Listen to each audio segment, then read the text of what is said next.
देखिए तो इस क्वेश्चन में क्या है, the storage battery of a car has an EMF of 12 volt if the internal resistance of the battery is 0.4 ओम, तो what is the maximum current that can be drawn from the battery.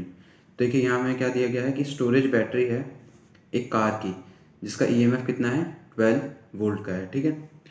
और यहाँ पे हमारे पास internal resistance है, ठीक है, battery का कितना 0.4 ओम।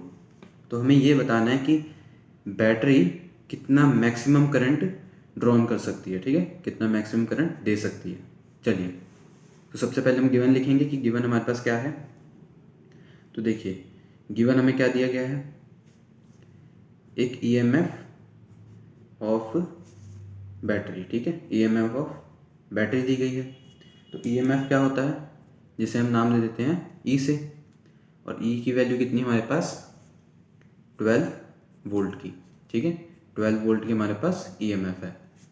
और इसी के साथ हमें क्या दिया गया है, हमारा इंटरनल रेजिस्टेंस, ठीक है, हमें क्या दिया गया है, हमारा इंटरनल रेजिस्टेंस दिया गया है, ठीक है। तो हमारा इंटरनल रेजिस्टेंस कितना है, मतलब हमारा स्मॉल r कितना दिया गया है 0.4 ओम का दिया गया है, ठीक है, इंटरनल रेजिस्टेंस। और देखिए हमें यहाँ पे क्या निकालना है कि मैक्सिमम करंट कितना ड्रॉन हो रहा है, ठीक है। तो मैक्सिमम करंट को, ठीक है, मैक्सिमम करंट को हम I से रिप्रेजेंट कर देते हैं, ठीक है, I से रिप्रेजेंट कर देते हैं। तो देखिए तो यहाँ पर हमारे पास एक रिलेशन होता है, ठीक है, एक हमारे पास रिलेशन है बिटवीन EMF एंड करंट, ठीक है, बिटवीन EMF एंड करंट का हमारे पास एक रिलेशन है जिसे हम क्या कहते हैं, E is equal to I R, ठीक है, E is equal to I R, मतलब करंट और इंटरनल रेजिस्टेंस का जो प्रोडक्ट होता है वो EMF के बराबर होता है, ठीक है। तो यहाँ से हम करंट की वैल्यू फाइंड कर सकते हैं। तो देखिए I, यहाँ से हम I की वैल्यू क्या कह सकते हैं कि I is equal to E by R हो सकता है, ठीक है, E बाय आर।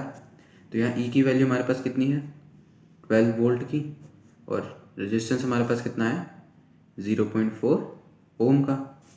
तो यहाँ से हमारा जो करंट होगा, ठीक है, यहाँ से जो करंट होगा इसकी वैल्यू क्या आ जाएगी, मतलब I हमारे पास कितना आ जाएगा 30 एम्पियर, ठीक है, 30 एम्पियर का।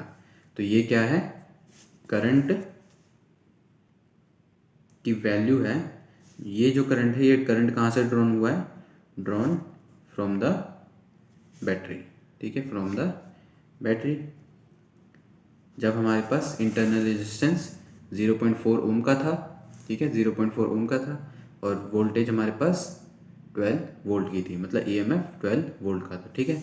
तब हमारे पास जो करंट की वैल्यू आई है वो कितनी है 30 एम्पियर की।